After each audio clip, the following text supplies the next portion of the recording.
están, amigos y amigas? Bienvenidos al capítulo 13 del curso taller Conciencia, Valores y Actitud de Servicio, impartido por nuestro buen amigo el doctor Ignacio Ovalle Fernández. Mi nombre es Isela Pacheco y es un gusto estar en este momento acompañada por el académico Eduardo Bonilla. ¿Qué tal, Eduardo? ¿Cómo estás? Hola, Isela, amigos de Radio Televisión de Veracruz. En efecto, haciendo hincapié con el tema de la evolución de la conciencia, el doctor Ovalle contrapone dos teorías de la entropía y la de la evolución, ya que la primera se refiere al grado de desorden molecular que tienen los organismos y la segunda se refiere al desarrollo de estos, por medio de lo cual pasan gradualmente de un estado a otro. Pero no podemos pasar por alto lo que expone la entropía, ya que encontramos respecto a los organismos menores grados de orden, organización, complejidad, información e incluso, por el contrario, la evolución experimenta mayor orden y organización, mayor complejidad e información y mayor inclusión, Eduardo. Materia viva. Es decir, así como no hubo elementos desde un principio, sino fueron resultado de un proceso de creciente complejidad. Si eso nos cuesta trabajo entenderlo, lo que sí podemos aceptar o entender, al menos intuitivamente, es que aquí no hubo vida desde un principio, sino que la vida fue resultado de un proceso evolutivo. Nada más que la evolución no se detiene allí. Aquí arrancaría el maestro Darwin. Todo esto lo ignoraron. Aquí arrancaría. Pero ¿la evolución se detiene en ese nivel? Por supuesto que no. Vamos a describirlo de la siguiente manera, aludiendo a nuestro planeta. Todos nosotros sabemos que nuestro planeta fue originalmente una bola de fuego.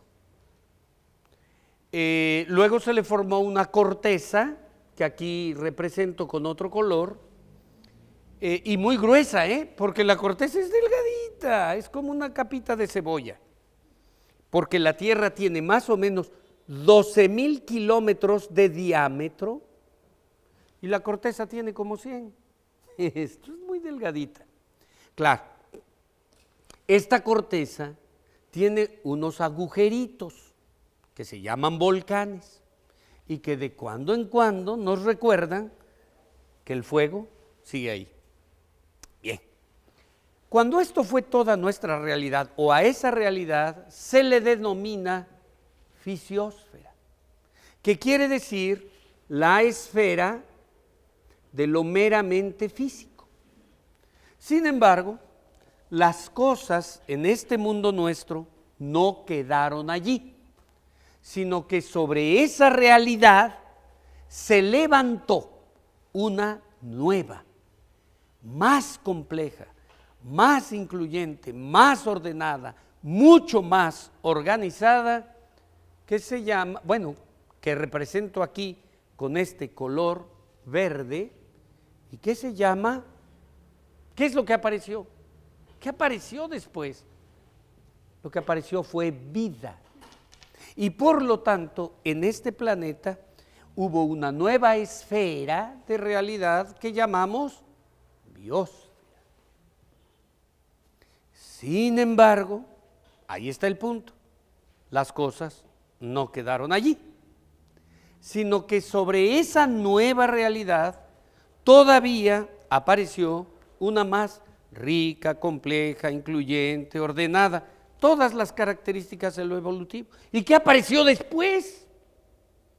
Lo que apareció aquí en nuestro mundo fue pensamiento, mente, ideas. ¿O no existen? Está bien que no las puedes señalar con el dedo, pero no existen emociones, sentimientos.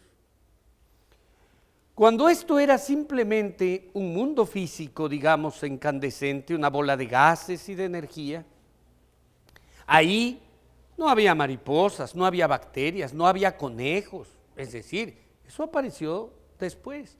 Pero cuando aquí ya había vida vegetal y vida animal, pero no estaba presente esto que llamamos noósfera, el área del pensamiento y de la mente, perdóname, Pero aunque hubiera mariposas, gusanos y bacterias, ahí no había canciones, poesías, música, libros, escuelas, trabajo, celos, señoras y señores. Eso apareció después. El paso de este nivel simple a lo complejo es a lo que llama, lo que podemos detectar en este plano como evolución. Va más allá de la mera vida. Aparecen otras cosas.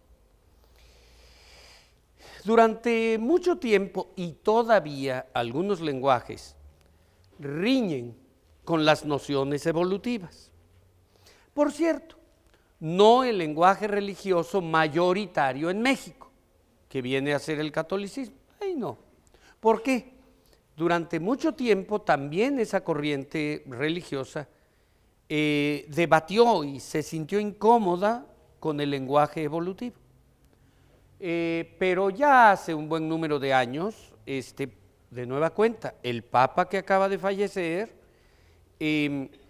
emitió una encíclica que se llama Fides et Ratio, que quiere decir fe y razón, donde reconoce el espacio que merece el lenguaje evolutivo. Y un instituto de ciencias que tiene el Vaticano ha hecho decir al Papa, y en general tomarlo como filosofía contemporánea de la Iglesia, que ese es un lenguaje real. Lo único que le interesa es que se reconozca que aunque existe el proceso evolutivo, el proceso de creación depende de Dios. Y salvado eso, no tiene ningún inconveniente.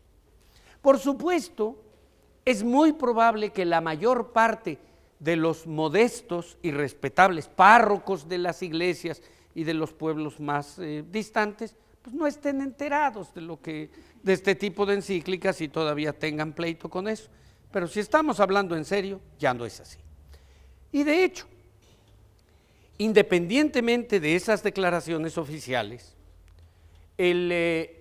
si te atienes a tu propia interpretación de los lenguajes bíblicos, el Génesis es una descripción evolutiva, porque como dice, ya había mencionado esta frase, en un principio el Espíritu de Dios flota en el firmamento, pero después crea unas cosas, pero ¿qué hace?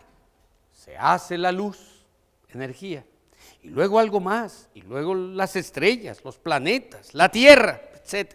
Y al final, el ser consciente, el pensamiento, la mente, el ser humano. Y ya luego en el séptimo día descansa.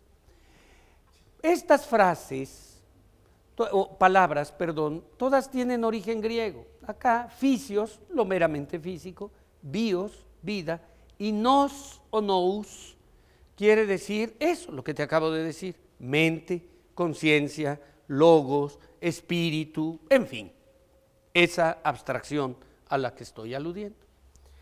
Esta es la representación más simple del fenómeno, pero es absolutamente indispensable hacer una descripción un poco más detallada para acercarnos un poquito más a la conciencia. ¿Cuál es?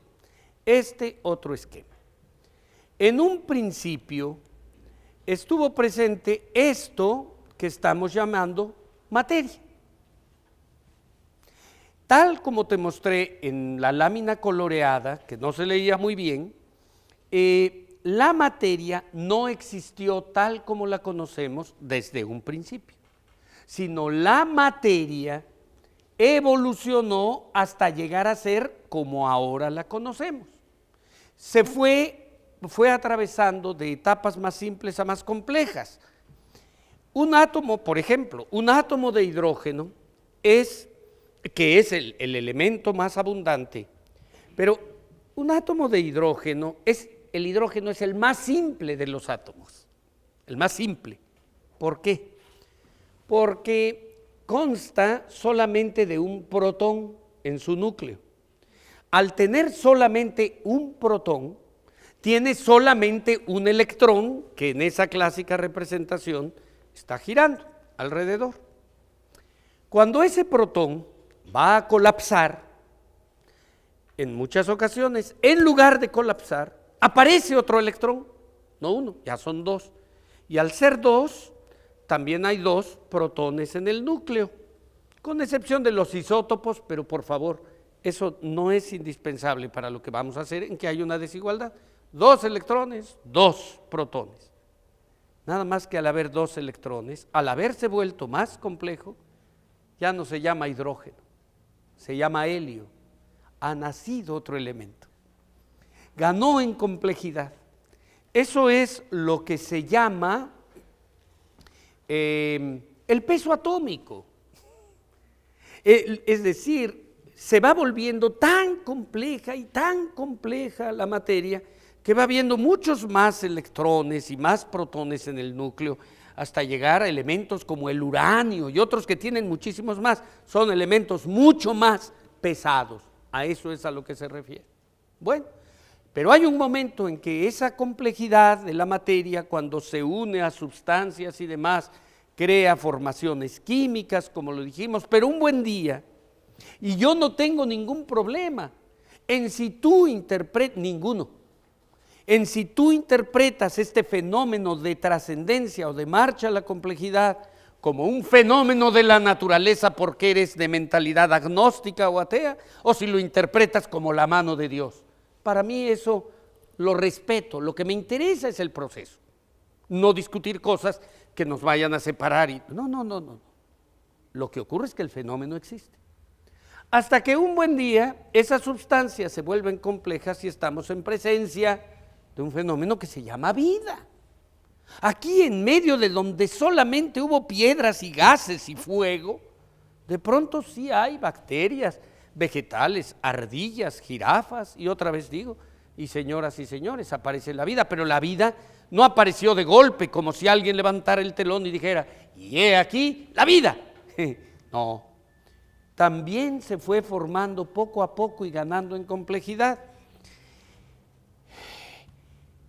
Cuando hay personas que andan buscando vida en otros planetas, ¿qué es lo primero que buscan? Antes se buscaba que haya agua. Bueno, hoy ya a estas alturas se sabe que hay mucha agua en el espacio exterior. Creo que te había dicho, los cometas son, entre otras cosas, básicamente agua. Se supone que nuestros océanos se formaron por el impacto de algún cometa. En fin, esta explosión, este cohete que mandaron hace 3-4 días para que impactara a un cometa, lo ratificó, encontraron agua helada, hielo. Bueno, pero ¿qué otra cosa buscan los exobiólogos, como les llaman a los que andan buscando vida afuera? Oxígeno, por ejemplo, que haya oxígeno. Bueno, para que veas cómo la vida ganó en complejidad, aquí en la Tierra hubo vida mucho antes de que hubiera oxígeno. Son unas células que se llaman procariotas, porque no tenían núcleo, y que eran anaeróbicas, es decir, no consumían oxígeno. Ellas comían luz, vuelvo a la energía del sol, y escupían o excretaban oxígeno. El oxígeno eran las excretas de esas células. Pero escupieron tanto oxígeno durante aproximadamente 1.000 millones de años que cambiaron la atmósfera del planeta. Se cuajó de oxígeno. Y entonces aparecieron otras células que se llaman eucariotas, que esas sí tienen núcleo y viven del oxígeno, que son las que nos habitan a nosotros, son las nuestras. Ahora, el elemento nocivo o venenoso del oxígeno se conservó, porque entre otras cosas, alguien lo sabrá, envejecemos por oxidación. Por eso te venden productos antioxidantes para venderte la juventud eterna, ¿no? Entre otras cosas, envejecemos por oxidación. Pero ¿cuál es el dato importante? Que la vida no apareció de golpe, sino también fue ganando poco a poco en complejidad, hasta que algunos seres vivos empezaron a desarrollar sistemas nerviosos primero simplísimos, y luego sistemas nerviosos más complejos, hasta que en un momento determinado puedes detectar que aquí en la Tierra hay ya mente. Cuando digo mente, me estoy refiriendo en este caso a mente animal. Los animales tienen mente, por favor. Por cierto, quien me preguntó algo de un libro, recuérdeme al final que le dé los datos, libro de los animales, porque ahorita no te distingo. Los animales tienen mente, hombre, te están checando. Los animales ven el mundo. Pero esa mente creció tanto en complejidad que en un momento determinado condujo a un nivel superior, que ya no es solamente estar viendo el mundo, sino lo que ya habíamos representado, tener autoconciencia. Es decir, no nada más ver lo que tengo enfrente, sino, lo he dicho varias veces, no nada más darme cuenta del mundo, sino darme cuenta que me estoy dando cuenta. Es decir, pensar, reflexionar a mí. Es una reflexión de segundo grado, porque el resto de las criaturas del mundo ven. Tú quieres matar una mosca, cuando le vas a pegar ya voló, porque te está checando, hombre. Las cucarachas, las condenadas, parece que tuvieran telepatía, hombre, porque tú ves una de lejos y dices, no, ahorita, esta la agarro ahorita, y te vas acercando y se queda quieta la condenada. Y luego, cuando ya te acercas, sale corriendo. Los animales perciben el mundo. ¿Qué es lo que no tienen? Esto, autoconciencia, como lo dijimos antes. Y ahí entonces, frente a lo que estamos, es frente a un fenómeno específicamente humano. El humano no nada más ve el mundo que tiene enfrente, sino tiene la capacidad de pensar en sí mismo. Otra vez, nuestro tema de la autoidentidad o del yo.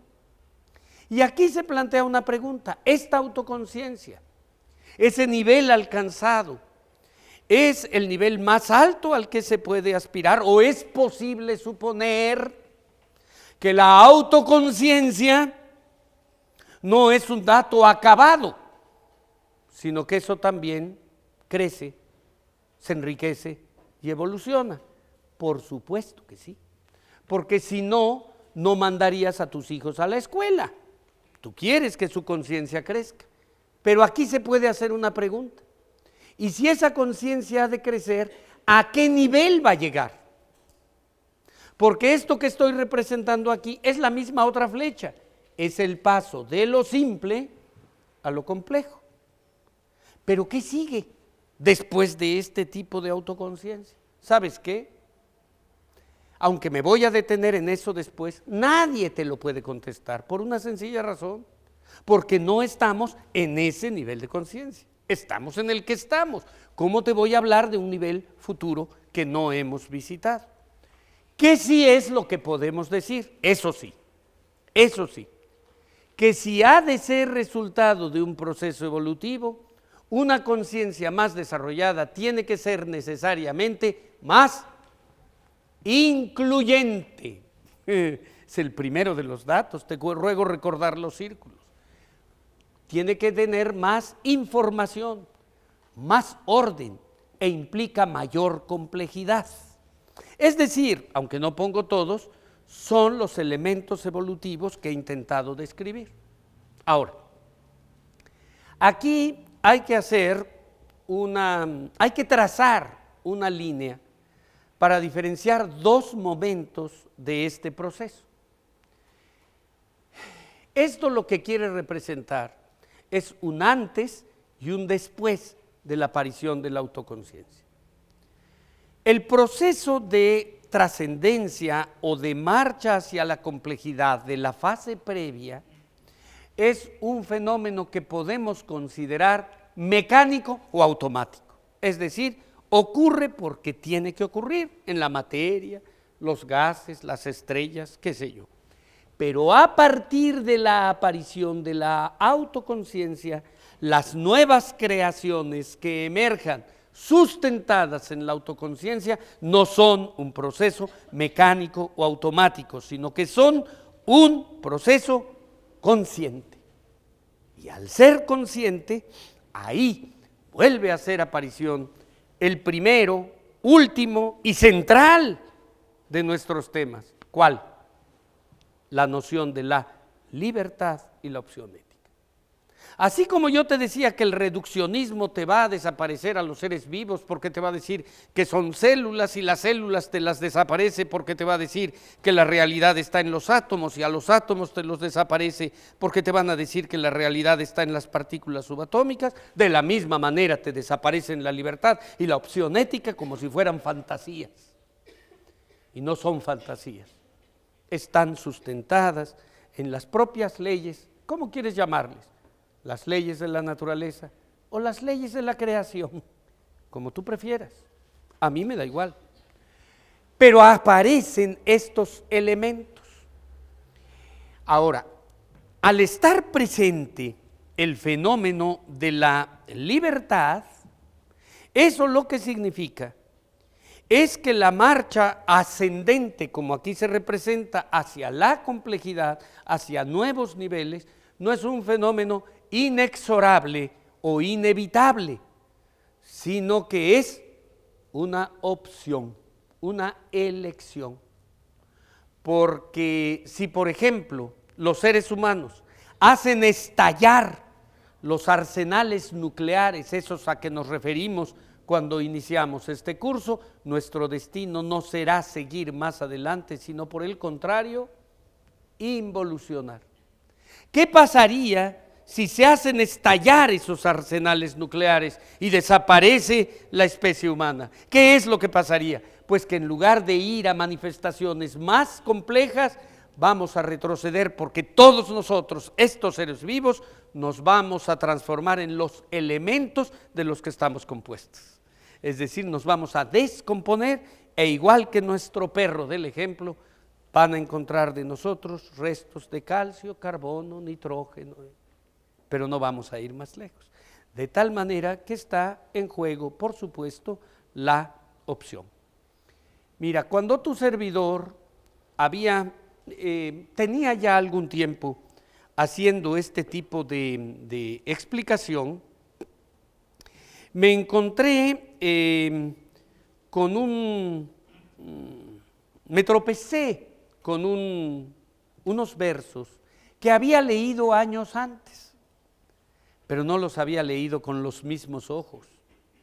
Siempre le pasa a uno eso, cuando has leído un libro que te gusta y vuelves a encontrártelo, dices, ah, caray, encuentras otra realidad.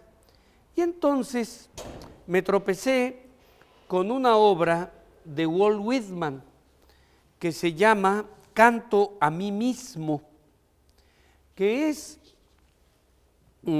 forma parte de una obra mayor que se llama Hojas de hierba, pero ahí está un libro que es Canto a mí mismo, que es preciosa poesía, por supuesto te la recomiendo. Bueno, pues allí hay una descripción que nos muestra de una o de otra manera exactamente lo que te estoy diciendo. Aquí está nuestro poeta. Y me voy a tomar la libertad, te pido permiso, o más que permiso, te pido que tengas la paciencia para escuchar cómo lo que yo te acabo de describir, este hombre lo dice tan bien, pero de una manera muchísimo más delicada, exquisita, fina, hermosa, con palabras 1000 veces mejores. Entonces, bueno, pido tu paciencia para describírtelo con un lenguaje rapsódico o poético. ¿Qué es lo que dice Whitman?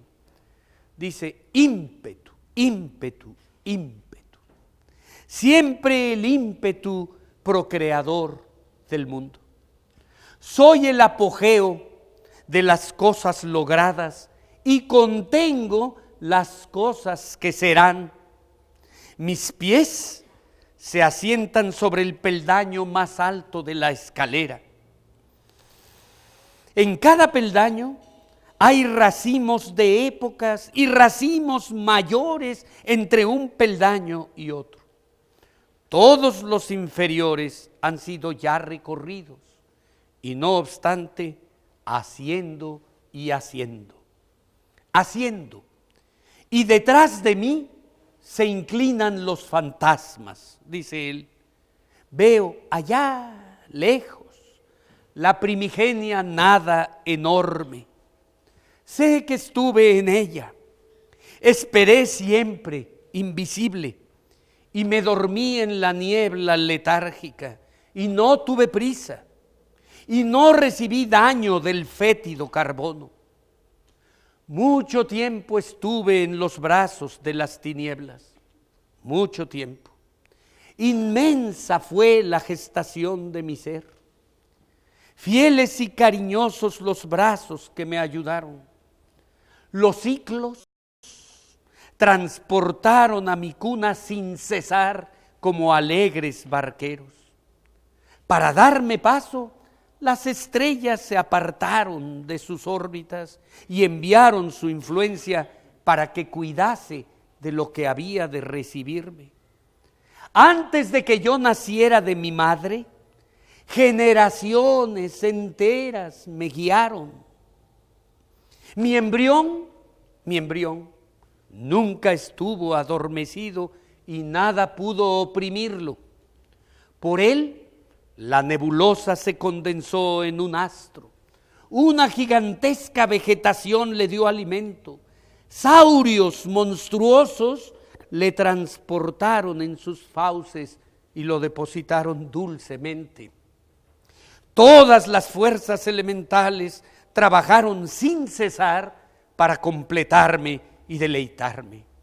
Y ahora estoy aquí, dice él, con mi alma robusta y con conciencia moral.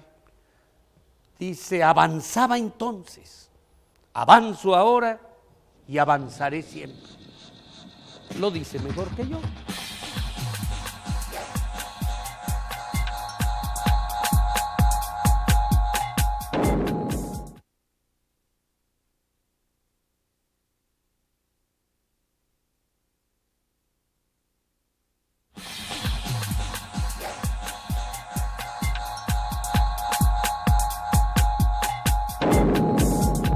Ahora bien, aquí hay una afirmación. Dice, avanzaba entonces, avanzo ahora y avanzaré siempre. ¿Siempre? No obstante, la belleza tiene uno derecho a plantearse la duda. ¿Por qué? Porque ya no es un hecho inexorable. La aparición de la libertad no es un hecho azaroso, dependiente simplemente del azar. Es un producto de un orden, de la naturaleza que ha marchado a la complejidad. Pero una vez que aparece, tenemos dos alternativas: seguir adelante o suicidarnos como especie o maltratarnos como personas. Es decir, la humanidad es un producto de un proceso de marcha a la complejidad, pero siendo un producto de ese proceso, se transforma a su vez en un instrumento o herramienta de esa evolución. Eso implica, por supuesto, un privilegio, pero también una responsabilidad. Vaya, pregunto, ¿nuestra especie será capaz de trascender? Es decir, de ir más allá, o nos vamos a suicidar. ¿Qué va a pasar? Depende, por supuesto, de nuestras opciones. Pero te puedo decir una cosa. Es dable, no lo constataremos, no es un dato comprobable, pero es dable sospechar o pensar que si somos lo suficientemente estúpidos para suicidarnos como especie, si contaran con el tiempo suficiente otras criaturas, quizá, repito, contando con el tiempo suficiente, fueran capaces de llegar más lejos que nosotros. ¿Por qué? Porque las leyes universales que llevaron hasta esto son las mismas en todas partes. Es lo que hizo Newton cuando te decía que nos hizo ciudadanos del universo. No es otra cosa lo que ocurrió. ¿Por qué? Porque en el universo hay ciertas características. En primer lugar, es homogéneo. Su distribución es homogénea en las grandes extensiones. Es isomórfico, es decir, tiene más o menos la misma forma y está regido por las mismas leyes en todas partes. Imagínate que este es el universo, imagínate que esto fuera el Big Bang. Bueno, pues resulta que en este confín del cosmos, que está profundamente alejado de este, tan alejado en aquella expansión, tan alejado, que jamás será posible si hubiera seres vivos que el de acá alcance a percibir la estrella que está acá, porque la expansión, aunque la velocidad es lo que se dice que es más rápido que se desplaza en la luz, ya con el fenómeno de entrelazamiento vimos que algo se pone en duda, pero lo que sí se sabe es que la expansión del universo en sus confines es más veloz que la luz. La luz es lo que más rápido se desplaza en el espacio, con excepción de que el espacio crece con más rapidez que la luz.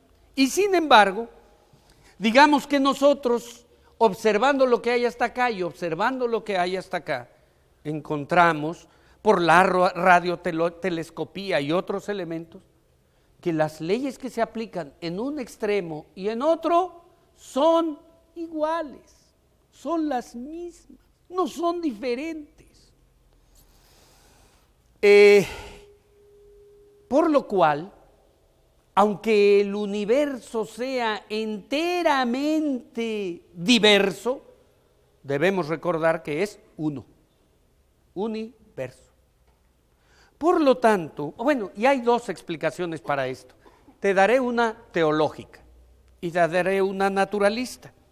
La naturalista es, ¿y por qué en los extremos se aplican en todas partes las mismas leyes? La naturalista es que alguna vez, vuelvo a la hipótesis del Big Bang, porque alguna vez todo estuvo reunido en un pequeño punto. Y cuando se expandió o explotó, cada parte del universo se llevó en su mochila las mismas leyes. Y la explicación teológica, tú toma la que quieras. La explicación teológica es que no hay varios dioses, sino un solo creador, que crea o que establece, que no está jugando y plantea exactamente las mismas leyes. Por lo cual, tengo que volver al mismo punto en esto. Bueno, siendo así, por eso decía que si son las mismas leyes, contando con el tiempo suficiente, quizá otros seres fueran capaces de llegar más lejos de lo que somos nosotros. ¿Por qué? Porque si hay leyes universales, es dable aceptar que si en nuestro caso, por efecto de esas leyes, pasamos de la humilde y simplísima materia a las complejidades de la conciencia, esas leyes no tienen por qué guardar excepciones en ningún otro lugar. Y eso lleva a esta afirmación, que la materia lleva en sus entrañas la conciencia. La materia lleva en sus entrañas la conciencia. Y aunque lo volveré a decir, déjame ahorita plantearte una duda, sobre todo para quienes tienen esa tendencia de pensamiento. ¿O será al revés? ¿O será que lo primero es la conciencia y simplemente se va fabricando distintos ropajes corporales para poderse expresar mejor? No lo sé. La verdad, nadie te puede contestar esta pregunta. Y todavía algo. ¿Eso querría decir que hubo conciencia aquí desde un principio? Te estaría yo imponiendo un concepto teológico. No lo puedo hacer. Yo no te puedo decir si hubo materia aquí, conciencia como la humana, no la hubo allí desde un principio. ¿Pero qué sí hubo? las leyes que llevaron a la manifestación de la conciencia. Esta autoconciencia nuestra obra desde la representación de este escalón, obra exactamente igual que las fases anteriores. ¿Qué es lo que ocurre? Es el sustento, el piso, a partir del cual pueden crearse cosas nuevas, aparecer cosas nuevas. En todas sus fases, lo nuevo que fue apareciendo no saltó de la nada, sino apareció a partir de que el último elemento creado se va volviendo más complejo y hace que aparezcan otros más. Bien, la autoconciencia humana es lo que a nosotros nos sirve de piso para poder crear otras cosas. Y allí está presente qué eliges tú hacer. Otra vez el tema de la libertad. No es enteramente predecible. Un químico ruso llamado Ilya Prigogine, que recibió el Premio Nobel de Química en 1977, luego se naturalizó belga, si no me equivoco, tiene la siguiente afirmación en relación a este tema. Dice: la creencia en la predicción ilimitada, en la capacidad ilimitada de predecir, es el mito fundamental de la ciencia tradicional, de la ciencia clásica. Le llama mito. ¿Y por qué dice que es mito? Dice, por la sencilla razón de que la predicción ilimitada es un hecho que nunca ha sido comprobado. Uno sospecha que allí debe estar, pero no ha sido jamás comprobado. Y agrega otra cosa Prigogine, que me pone en contacto con el tema que sigue.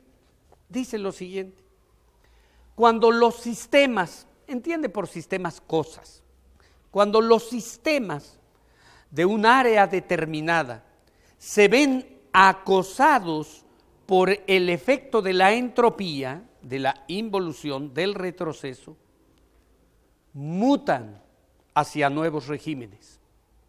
Y esto representa el mecanismo básico del desarrollo evolutivo en todos los campos, dice él, desde los átomos hasta las galaxias, desde las células hasta los seres humanos, las sociedades y las culturas.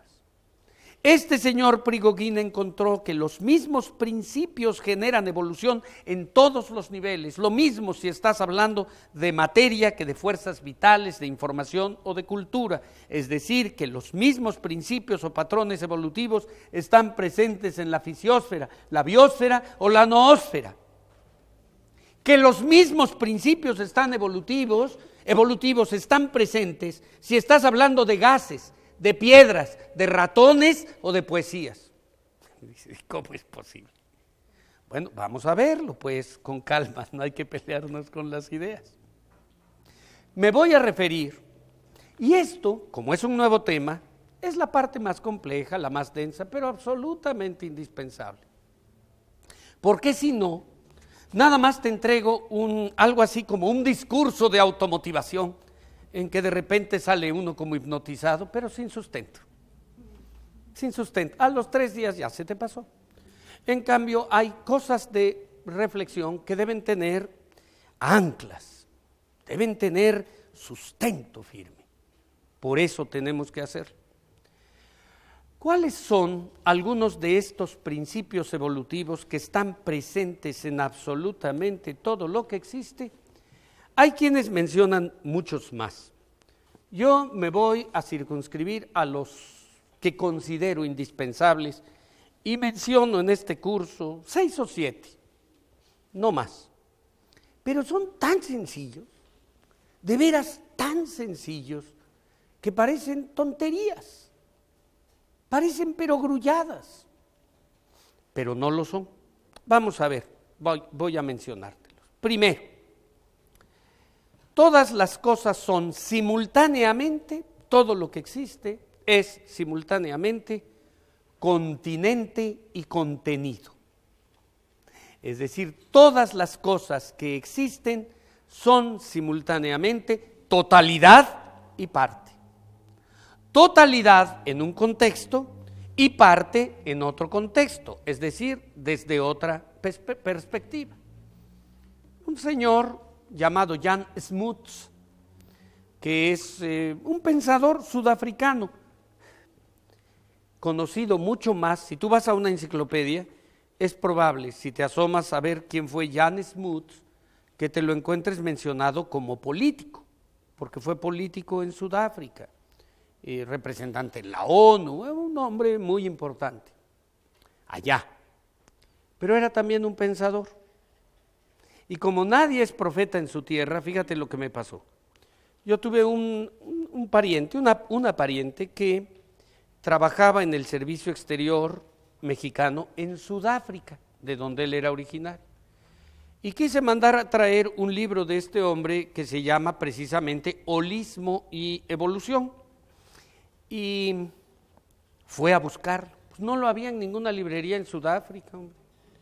Entonces le dijeron, tal vez en Ciudad del Cabo, donde estaba la casa de este señor. Hizo el viaje, esta persona, se lo agradezco mucho, hasta Ciudad del Cabo, y llegó a su casa, que es museo también. Llegó y dijo, vengo a buscar este libro, porque yo quería tener un original sudafricano, pues. Y entonces le dijeron, híjole, pues nada más nos quedan 2 ejemplares. Este se queda para el museo y este se lo vendemos. Y lo consiguió y me lo mandó.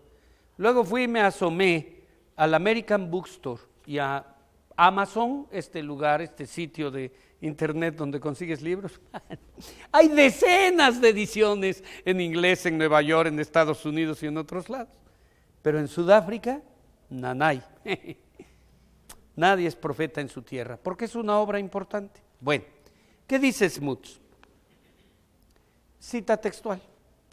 Donde quiera que miremos, no vemos más que totalidades.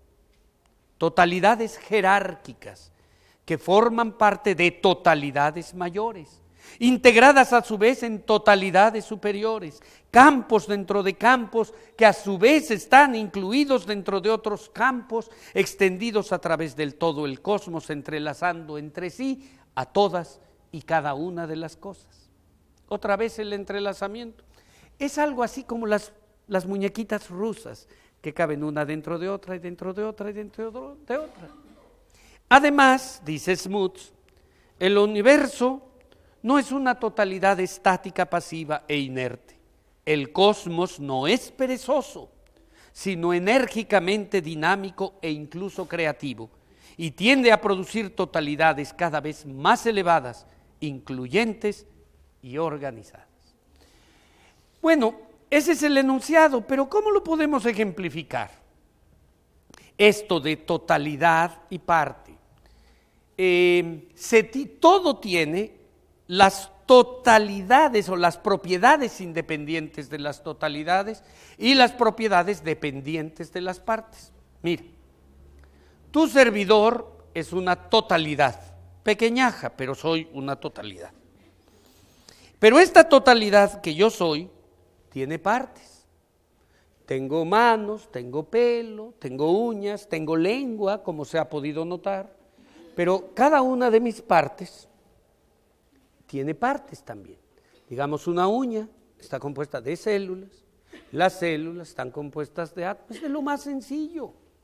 Y a su vez, ya esta totalidad que soy yo, formo parte de la sociedad, de la nacionalidad mexicana, de la sociedad mexicana y México, de la sociedad internacional, etcétera, etcétera. Es decir, eso es extremadamente sencillo, como te lo decía.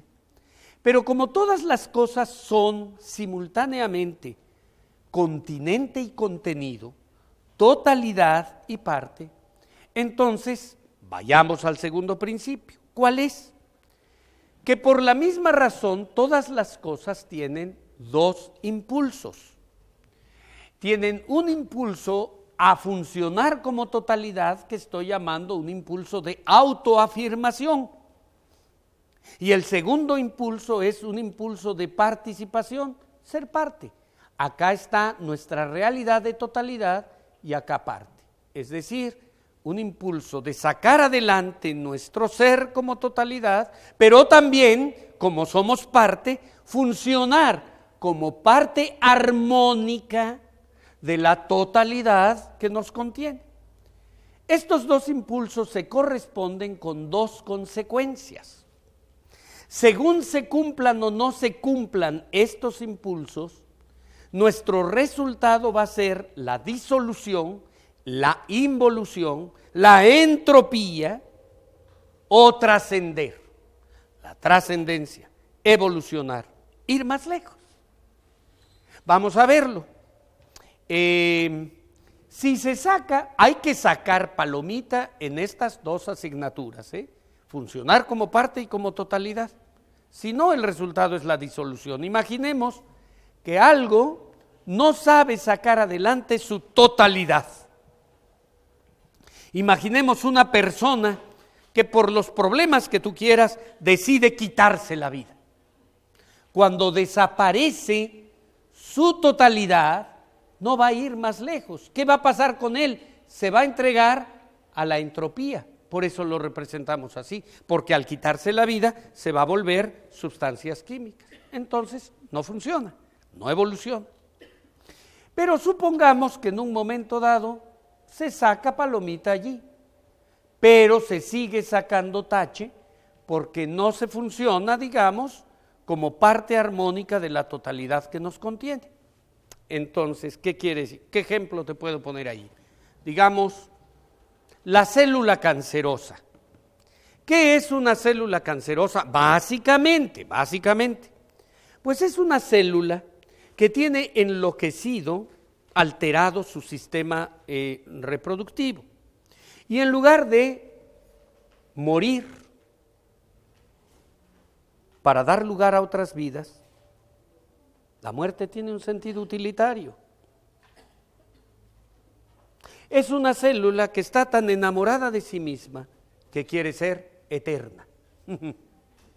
Y por lo tanto, como si fuera el cuento de Blancanieves o no sé cuál, en que allí la madrastra se ve y dice, ¿quién es la más hermosa? Haz de cuenta que la célula dice, celulita, celulita, ¿quién es la más hermosa? Pues tú, mi reina. Y entonces decide sacarse fotocopias al infinito para reproducirse y ser eterna. Se niega a morir, se clona. Es decir, las células cancerosas son básicamente células clonadas. No lo digo en sentido metafórico, es en sentido literal. Hay clonación. Se reproducen idénticas hasta donde es posible. Y primero forman un pequeño racimito, que luego crece hasta que se detecta como un tumor. ¿Y qué es lo que ocurre? Que esa célula está sacando palomita en esta asignatura de autoafirmación, saca adelante su totalidad, pero no está funcionando como parte armónica de la totalidad que la contiene.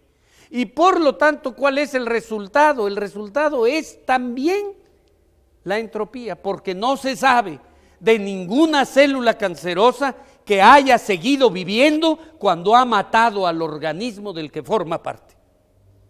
Vaya, tú puedes conservar células cancerosas en una cepa de laboratorio, pero como fenómeno natural, cuando mata al organismo, muere ella también. ¿Qué es lo que se necesita, pues? Lo que se necesita es funcionar como totalidad y simultáneamente funcionar como parte armónica de la totalidad que nos contiene. Y en ese momento, cuando se cumplen las dos exigencias o los dos impulsos, la consecuencia es diferente. Aquí se trasciende. Esa trascendencia nos pone en contacto con el siguiente elemento que quiero describir. ¿Cuál es? Pues es la creatividad. La creatividad. Es decir, se evoluciona. Y entonces aparecen cosas nuevas en el mundo. Aparecen fenómenos nuevos y con fenómenos nuevos propiedades que antes no existían. Emergen cosas nuevas. nuevas en la naturaleza. Volviendo a este esquema, esta idea de la creación, que es el tercer principio evolutivo, es que hay una creación gradual de fenómenos y propiedades nuevas o emergentes. Es eso lo que explica que de la materia haya aparecido vida, de la vida haya aparecido mente. Es decir, es gradual, pero es nuevo. Se sustenta en esto, pero no es lo mismo. Eso es lo que significa creatividad. Y luego, otro impulso. ¿Cuál es? Es uno que podemos denominar gradualidad o gradualismo. Pero la gradualidad no necesariamente quiere decir lentitud. El doctor Ovalle hace referencia a la obligada cita de la teoría de la evolución y del origen de las especies por selección natural del científico inglés Charles Darwin, de la que hace interesantes reflexiones. Así también repasa la etapa genética de la Tierra misma y afirma que aquí donde solo había piedras y fuego, solo materia, en un momento dado surge la vida. Con la vida obviamente los seres vivos y con ellos la mente y la autoconciencia. Y es así como hemos llegado al final del curso taller Conciencia, Valores y Actitudes de Servicio, del curso del día de hoy, que como ya lo saben es impartido por el doctor Ignacio Ovalle. Lo invitamos a que nos llame al 842-3500 si usted está interesado en adquirir el curso completo en DVD o bien para darnos a conocer sus comentarios y sugerencias. Por hoy, por su atención, mil gracias.